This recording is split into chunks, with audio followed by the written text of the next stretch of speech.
그 요즘에 그 미국에서 그 시작된 에즈베리 부흥이 큰 화제를 낳고 있습니다. 아마 유튜브 보신 분들은 아실 거예요. 지난 2월 8일이었습니다. 한 달이 조금 넘었는데 미국의 에즈베리 대학교 미션 스크린 같아요. 거기서 수요일마다 이제 학생들 채플 그 예배를 드리는데 그 예배가 끝난 다음에 현장에 남아있던 30명의 학생들이 수업에 들어가지 않고 계속 어떻게 한 마음으로 그 자리에 남아서 기도하기 시작한 거예요. 그게 기도할 때 그 30명의 학생들이 기도 중에 성령의 강한 임재를 경험하게 된 것입니다. 자신의 죄를 자복하고 통회하며 회개하였습니다. 그런 역사들이 나타났어요. 그리고 학생들은 이 놀라운 광경을 틱톡이라든지 인스타그램, 페이스북 같은 SNS에 올렸습니다. 그리고 그걸 본 다른 교수들과 학생들이 이 예배실로, 채플실로 모이기 시작했어요. 그리고 함께 찬양하고 기도를 합니다. 근데 여러분, 똑같은 성령의 역사가 나타난 거예요. 이 소문이 퍼집니다. 이번에는 지역의 목회자와 성도들도 모여들기 시작한 거예요. 그리고 미국 각지에서 모여듭니다. 심지어 해외에서 이 성령께서 일으키신 이 부흥의 현장을 보기 위해서 지금도 계속 몰려들고 있다고 그래요. 24시간 예배가 계속된다고 그래요. 여러분, 현장에 참여한 어느 한인교회 목사님이 이렇게 인터뷰하는 걸 들었습니다. 에즈베리 이 부흥은 지금 전적으로 하나님이 주도하신, 하나님이 일으키신 부흥이라는 거예요. 그리고 정말 현장에 와서 보니까 성령의 임재가 강하게 느껴진다는 겁니다. 근데 놀라운 건 뭔지 아십니까? 이 에즈베리 부흥은 정말 평범하고 일상적인 그런 예배, 평범한 기도, 말씀을 듣는 가운데 일어난 그런 부흥 운동이라는 것이 특징입니다. 무슨 특별한 유명한 강사가 온 것도 아닙니다. 무슨 특별한 부흥회를 한 것도 아니에요. 그냥 일상적으로 모여서 예배 드리고 예배가 끝난 다음에 그 30명의 학생들이 이상하게 한마음이 되어서 기도하고 찬양할 때 성령의 역사가 강하게 그들에게 나타난 것입니다. 지금도 유튜브를 통해서 전 세계 이 예배 광경이 실시간으로 중계되고 있대요. 지금도 24시간. 한 달 조금 넘었죠. 에즈베리 부흥이라고 합니다. 자, 여러분 성경에 보면 성령께서 하시는 일 가운데 하나는 뭐냐면 바로 우리의 죄를 깨닫게 하고 그 죄를 회개하게 하시는 겁니다. 언젠가 제가 말씀드렸지만 1907년 우리나라에서 일어난 평양 대부흥 운동도 연합사경회로 모인 성도들이 죄를 자백하고 통곡하고 회개하는 그 성령의 역사가 나타났잖아요. 그게 전국으로 퍼져나갔고요. 그게 그 유명한 1907년 우리나라에 일어난 평양 대부흥 운동 아니겠습니까? 이것이 이제 100여 년이 넘어서 다시 저 미국의 에즈베리 저 대학교 채플실 안에서 지금 일어나고 있는 것입니다. 진정한 부흥이란 사람들이 인위적으로 만드는 게 아닙니다. 성령 하나님께서 주도적으로 일으키시는 역사예요. 예? 여러분, 성령은 죄를 깨닫게 하십니다. 회개하게 하십니다. 그래서 하나님을 떠났던 사람들이 하나님께 돌아오게 만들어요. 말씀을 떠나서 자기 마음대로 살았던 사람들이 말씀에 귀 기울이게 만듭니다. 불순종의 길로 갔던 사람들이 순종의 길로 다시 돌아오게 하는 것이 바로 성령님이 하시는 일이에요. 자발적인 전도가 일어나게 하세요. 여러분, 이게 진정한 회개이고 이게 진정한 성령의 역사인 줄 믿습니다. 저는 이 에즈베리 부흥을 또 유튜브로 보고 또 이렇게 기사를 읽으면서 그런 기도를 했어요. 오늘 새벽에도 성령께서 일으키시는 이 부흥이 우리 대한민국에, 우리 한국교회에 다시 한번 일어나길 소망합니다. 여러분, 사람들은 실패와 사망의 원인을 복잡하게 여러 곳에서 찾으려고 합니다. 하지만 성경은 모든 인간의 사망과 실패, 불행의 원인을 딱 하나라고 말씀해요. 그게 죄 때문이라고 단정하여 말씀합니다. 다시 한번 우리 복습합시다. 죄가 뭡니까? 죄는 뿌리가 되는 죄가 있다고 그래요. 원죄라고 합니다. 성경에서 원죄가 있고 그 원죄에서 나온 수많은 죄악들이 있다는 거예요. 예, 원죄가 있다. 뿌리가 되는 원죄. 그리고 거기에서 그 죄의 열매들로 죄악들이 나타났다라는 거죠. 그래서 한번 크로스웨이 때도 제가 계속 반복해서 하지만, 원죄란 하나님을 마음에 두기 싫어하고 나와 이 세상의 주인으로 삼지 않으려는 본능. 이게 원죄. 어려운가요? 다시 한번 볼까요? 하나님을 마음에 두기 싫어하고 나와 이 세상의 주인으로 삼지 않으려는 본능입니다. 쉽게 말해서 불신앙, 불순종이 원죄예요. 이 원죄로부터 인간의 모든 다른 죄악들이 나온 거예요. 거짓말하고 사기치고 미워하고 살인하고 전쟁 일으키고 사기치고, 예, 이런 모든 등등등 인간의 모든 죄악들이 이 원죄로부터 나온 것입니다. 그래서 성경은 이 원죄와 죄악들 때문에 인간은 사망과 여러 가지 실패와 불행, 고통을 겪고 살고 있다고 말씀하시는 거예요. 오늘 성경 본문에도 자신이 뿌린 이 죄의 씨로 인하여 한때 불행과 고통을 겪고 있는 한 사람이 나옵니다. 바로 다윗 왕입니다. 자신이 뿌린 죄의 씨앗 때문에 한때 불행과 고통을 겪고 있는 사람, 바로 다윗 이야기입니다. 오늘 본문은 다윗의 아들 압살롬이 반란을 일으키고 첫 번째로 한 일이 기록되어 있어요. 참 제 입에 담기도 참 민망합니다.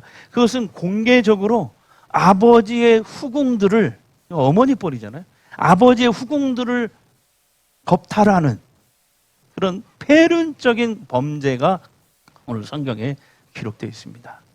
다윗은 3000년 전에, 그때 다윗이 통치하는 이스라엘은 선진국이었습니다. 3000년 전에 이스라엘 왕으로서 후궁이 많았어요. 그 시대에는 그런 것들이 다 허용이 돼 있잖아요. 후궁들도 많았고, 그렇기 때문에 배다른 자식들도 많았습니다.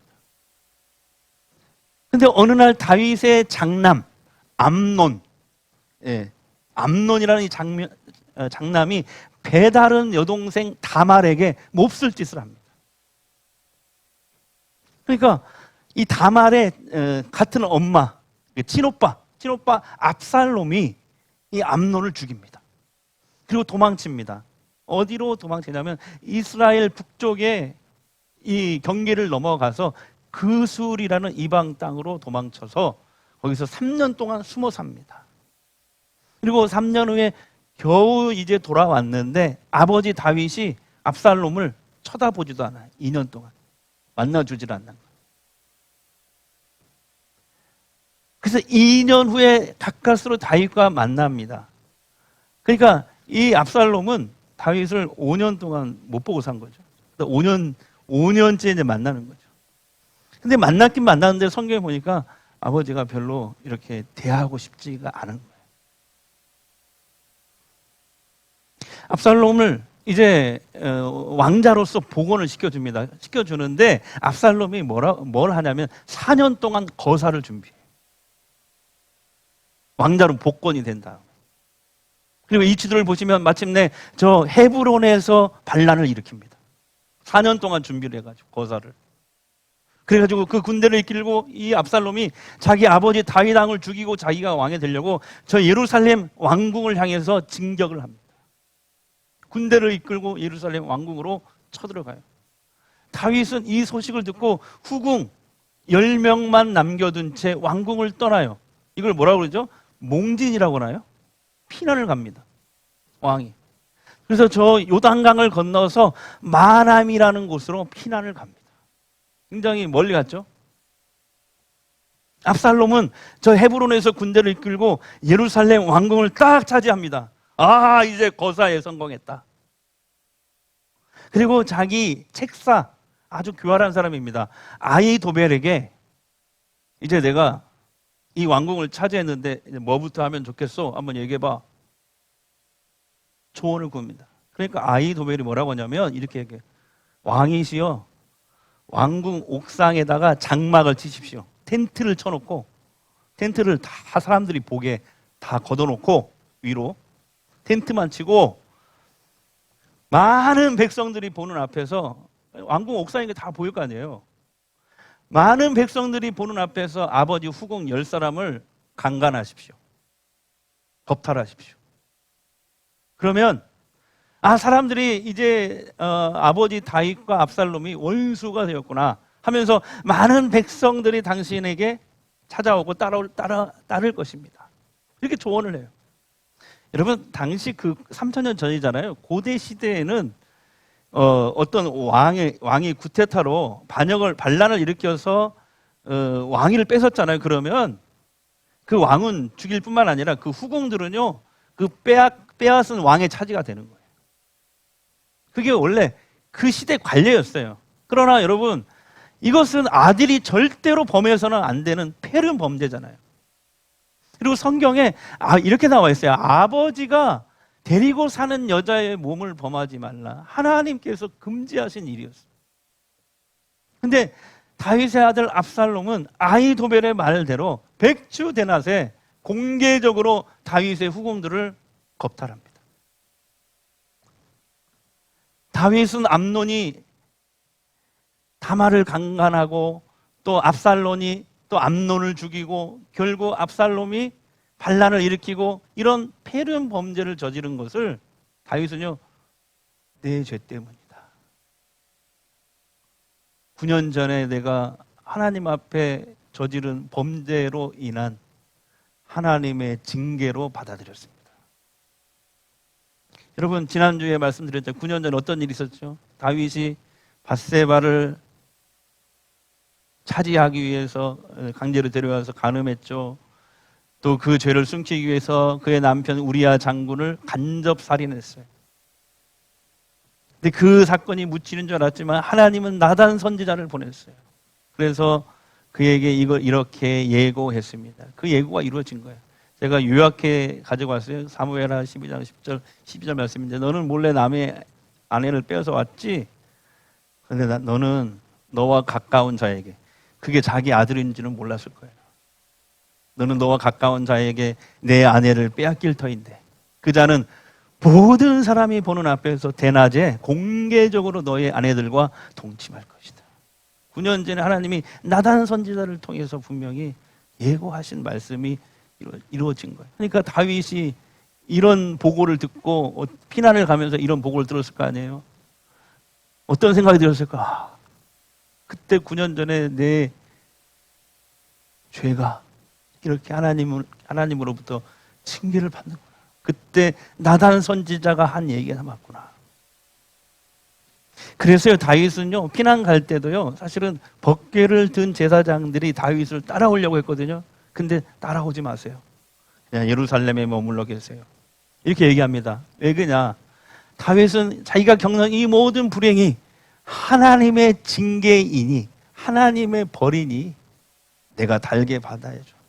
그리고 이제는 하나님이 나를 처분하시는 대로 내가 따르겠습니다 하는 각오를 했기 때문에 그렇습니다.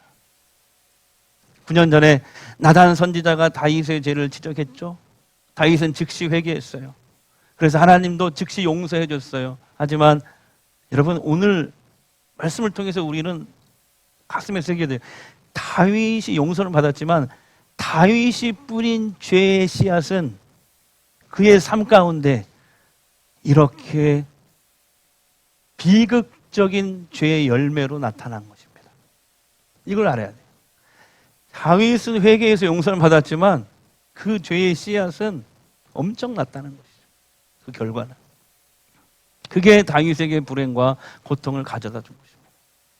결국 이 성경에 보면 압살롬의 반역 사건은 실패로 돌아갑니다. 진압이 되고요.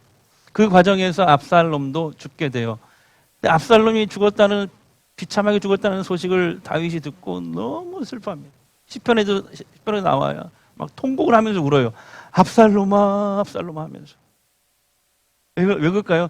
자기를 죽이려고 했지만 그래서 자식이잖아, 자기 아들이잖아. 통곡을 해요. 통곡을 하면서 자기 가슴을 치면서 이게 9년 전에 저질렀던 내 죄 때문에, 내 죄 때문에 이렇게 된 것이다. 그렇습니다, 여러분. 다윗의 범죄는요, 그렇게 다윗을 넘어뜨리는 것으로 끝나지 않았어요. 다윗이 뿌린 죄의 씨앗은 그 주변 사람들에게 전염되고, 특히 자식들에게 전염이 되고 성장이 되고 반복이 된 것입니다. 오늘 성경 그 얘기 하려고 하는 거예요, 우리에게. 장남 암논이 누이 다말을 범했어요. 또 다말 오빠 압살롬은 암논을 죽였어요. 압살롬은 이제 아버지 다윗까지 죽이고 자신이 왕이 되고자 반란을 일으켰어요. 다윗이 뿌린 죄의 씨가 성장하고 반복이 되고 전염이 된 것입니다. 다윗은 회개해서 하나님께 자신의 범죄, 밧세바와 간음하고 밧세바의 남편 우리야 장군을 간접 살인한 죄는 용서받았지만 벌은 받은 것입니다. 여러분, 죄는 이렇게 무서운 속성이 있어요. 우리는 죄를 그냥 아무렇지 않게 생각하지만 성경이 말하는 죄의 속성은 이렇게 무서워요. 끈질겨요. 내가 저지른 죄의 씨앗이 자식들에게 내려가잖아요. 우리가 그런 말 하잖아요. 조직의 쓴맛을 봤다고 하잖아요. 다윗은 이때 죄의 쓴맛을 본 거예요. 그래서 성경이 어떻게 나오는지 아세요? 참 놀라운 것은 그 죄의 쓴맛을 본 다윗이 그 후로 늙어 죽을 때까지 여자를 가까이 하지 않습니다. 아예 아마 제 생각인데 아마 여자와 대화할 때도 밑에 보고 안녕하세요, 잘 지내시죠? 아마 쳐다보질 않아요. 손대질 않아요. 그런 사람으로 변화돼 버려요. 성경을 통해 알 수 있는데 나중에 이제 그 다윗이 늙게 되잖아요. 그러니까 몸이 차가워져. 성경에 그렇게 나오거든요. 다윗이 늙게 되고 몸이 차가워지니까 신하들이 그 늙은 몸을 따뜻하게 하시라고, 이게 성경에 나온 얘기니까 몸을 따뜻하게 하라고 젊은 여자를 넣어줘요, 침실에. 옛날에는 그런 게 있었나 봐요. 근데 거기 말씀에 보면 다윗은 그 젊은 여자에게 시중만 들게 했지 절대 몸에 손대지 않았다, 이렇게 나옵니다. 그러니까 죄의 쓴맛을 본 다윗이 그 뒤로 얼마나 조심했는지를 우리가 알 수가 있어요. 그래요, 여러분, 죄는요 암세포와 같아요. 암이 자라면 사망에 이르잖아요. 죄도요 암과 똑같아요. 자각 증세가 없어요. 암이나 죄나요 치료 시기를 놓치면 죽음에 이르게 돼요. 이 성경에 나오는 말씀이에요. 자, 이번 자가다 말씀입니다. 같이 읽을게요. 시작. 욕심이 잉태한즉 죄를 낳고 죄가 장성한즉 사망을 낳는. 중요하니까 한 번 더 야고보서 1장 15절 시작. 욕심이 잉태한즉 죄를 낳고 죄가 장성한즉 사망을 낳느니라. 그래, 우리가 다 죄인이기 때문에 죄를 안 지을 수 없죠. 욕심이 없을 수가 없죠. 하지만 지난주에 얘기했지만 욕심이 잉태해서 욕심을 품으면 그것이 죄가 됩니다. 근데 그것을 조기에 발견하고 또 설령 내가 죄에 넘어졌다 하더라도 다시 회개함으로 다시 일어날 수 있다면, 그렇게 죄를 늘 경계한다면 우리의 몸과 영혼을 건강하게 우리가 지킬 수 있지 않겠습니까? 다윗의 아들 압살롬도 보세요. 자신이 왕이 되고 싶다는 이 욕심으로 가득 찼어요. 그 욕심을 품으니까 어떻게 됩니까? 그게 죄를 낳았어요. 욕심을 품으니까 그게 잉태해서 죄를 낳았어요. 근데 죄는요, 죄란 놈은 그냥 안 있어요. 자라요. 성장성. 죄는 자라게 되겠어요. 우리나라 속담에도 비슷한 속담이 있어요. 바늘 도둑이? 그게 죄는 그냥 안 끝나요. 이게 자라요. 압살롬이 품은 욕심은 죄가 되고 그 죄가 자라서 폐륜 범죄를 저지르는 데까지 성장하잖아요. 아버지를 죽이려고 했고 아버지 후손들을 세상에 공개적으로 욕보이잖아요. 여러분, 아무리 왕이 되고 싶어도 그렇지 세상에 자기 친아버지를 죽이겠다는 사람이 어디 있습니까? 아무리 왕의 자리가 탐나도 그렇지 어떻게 아버지 후손들을 공개적으로 사람들이 보는 앞에서 겁탈을 할 수 있냐, 이 말이에요. 그게 여러분 무서운 죄의 속성이기 때문에 그래요. 전염성, 성장성, 반복성.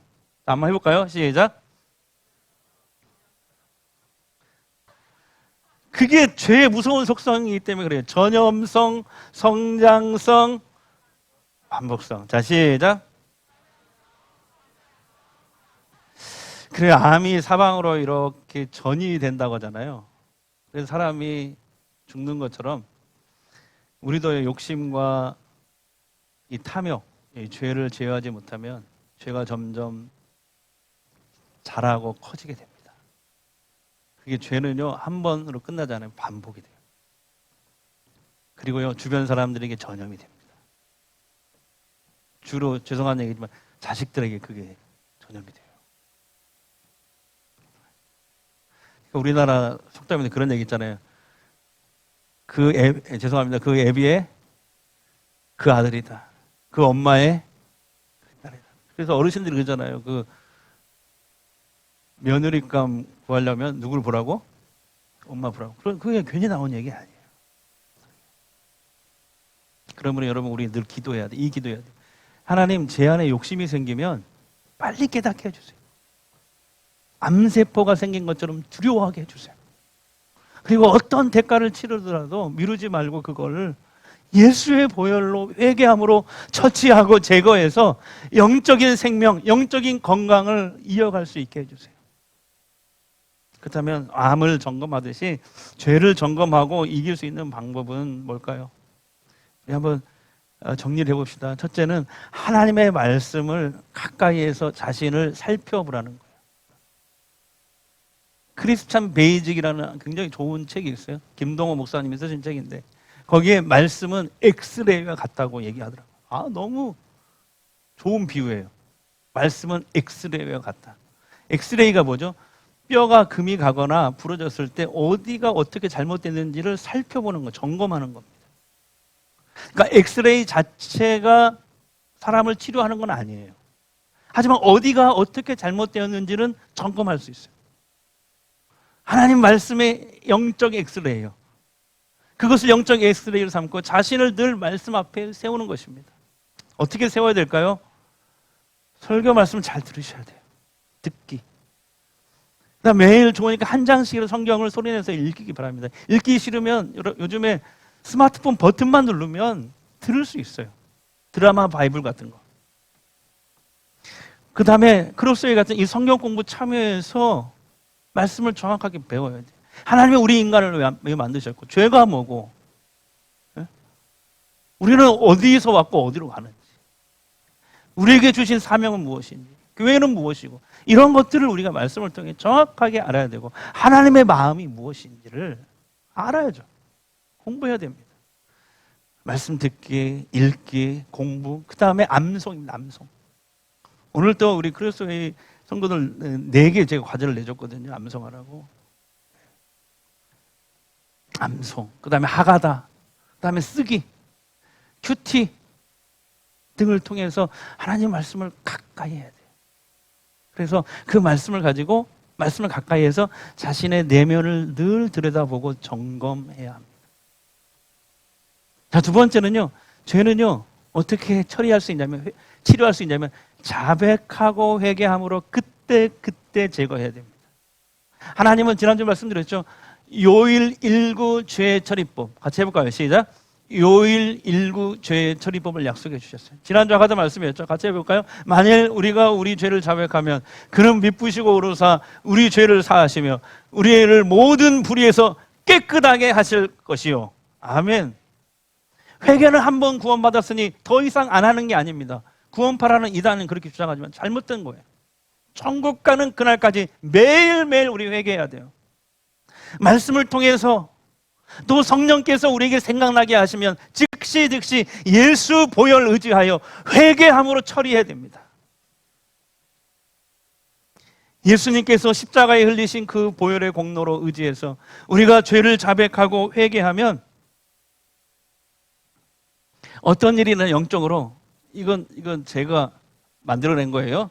저한테 특허권 있어요. 우리가 지은 시커먼 그 죄 위에 예수님의 보혈이 덮여집니다. 멋있지 않나요? 우리가 지금 그 시커먼 죄 위에 예수님의 보혈이 덮여진다는 거예요. 그래서 하나님이 그 우리 죄 위에 덮여진 보혈을 보시고 우리의 죄를 사하시는 거예요. 예수님의 보혈의 공로로. 할렐루야. 마지막 세 번째, 그리스도와 연합하고 동행하셔야 됩니다. 여러분, 지난주 이찬수 목사님의 주일 설교를 듣고 제가 얼마나 은혜 받은지 몰라요. 근데 거기에 딱 하나만 내가 이번 주 써먹어야 되겠다, 우리 교인들한테. 그 예화만. 기가 막힌 예화를 들었어요. 자, 이런 예화가 있어요. 어떤 여자분이 결혼을 했어요. 행복하게 잘 살아요. 좋은 신랑 만나서 잘 사는데, 근데 어느 날 갑자기 옛날 애인이 자꾸 연락을 하는 거예요. 만나자고, 나랑 같이 살자고 자꾸 연락을 하는 거예요. 자, 여러분, 그러면 어떻게 해야 돼요? 권사님, 어떻게 해야 돼요? 팍! 작사를 내버려. 죄송합니다. 근데 부인이 혼자 신랑 몰래 해결해 보겠다고 옛 애인을 만나러 나가면 될까요, 안 될까요? 그럼 어떻게 됩니까? 문제만 더 커져요. 해결이 안 돼요. 한 번 만나주면 한 번에 끝나는 거예요. 또 만나고 또 만나고 또. 반복성. 절대 놔주지 않아요. 그러다 보면 어떻게 됩니까? 자기 사랑하는 남편, 자식들까지 전부 다 힘들게 되고 전염이 돼버려요. 해결이 안 돼요. 그러면 집사님은 그러면 가장 좋은 방법은 뭘까요? 신랑을 데리고 나가면 돼요. 그죠? 신랑을 옛 애인에게 보여주면 다시는 그 옛 애인이 접근을 못합니다. 이 예화였어요. 여러분, 여러분의 도덕심으로, 윤리의식으로 우리가 가진 그 무엇으로 옛 주인 마귀와 죄와 상대하려고 우리가 바둥거리는 그런 어리석음을 범하지 마십시오. 어떻게 해야 돼요? 그리스도와 연합하시기 바랍니다. 그리스도와 그냥 동행하시면 되는 거예요. 예수님은 우리의 신랑 되시잖아요. 우리의 신랑 되시는 예수님과 늘 연합하고 함께 동행한다면 옛자와 옛사람, 죄와 싸워 이길 수가 있는 거예요. 우리는 이길 수 없지만 주님이 동행하시면 이길 수 있다고요. 혼자서 죄와 싸우지 마시고 예수님과 연합하고 동행하세요. 자, 옆 사람에게 시작.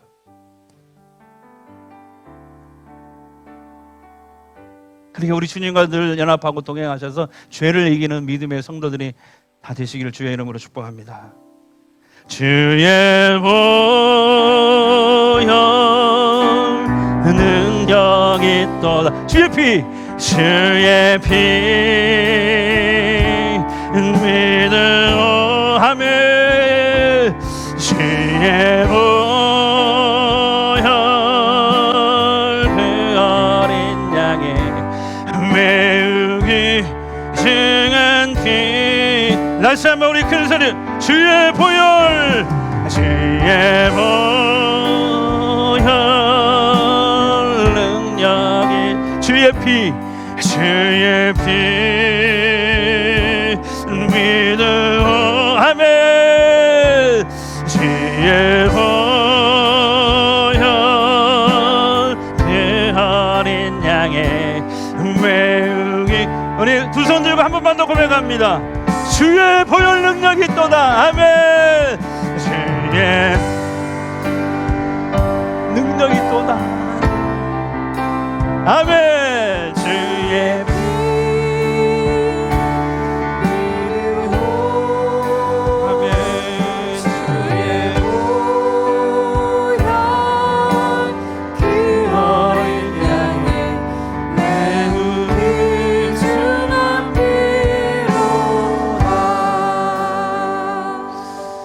이 시간 한번 우리 소리내서 기도하는데요. 하나님, 말씀을 가까이 해서 늘 나의 내면을 살피고 죄에 대해서 두려움을 갖게 하옵소서. 혹시 죄에 넘어졌다 하더라도 다시 예수의 십자가 보혈 공로 의지하여 일어나게 하옵소서. 회개함으로 죄를 즉시 제거하고 처리하게 하옵소서. 예수님과 연합하고 늘 동행함으로 죄를 이기는 성도가 되게 하옵소서. 다 같이 주여 한번 외치고 통성으로 기도합니다. 주여,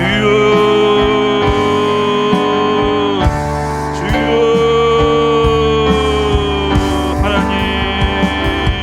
하나님의 말씀을 가까이 하고 늘 나의 내면을 살피고 죄에 대해 두려움을 갖게 하옵소서. 죄에 넘어졌다 하더라도 예수 십자가 보혈 공로 의지하여 회개함으로 죄를 즉시 제거 처리하게 하옵소서. 예수님과 연합하고 늘 동행함으로 죄를 이기는 성도가 되게 하옵소서. 예수님과 연합하고 늘 동행함으로 죄를 이기는 성도가 되게 하옵소서.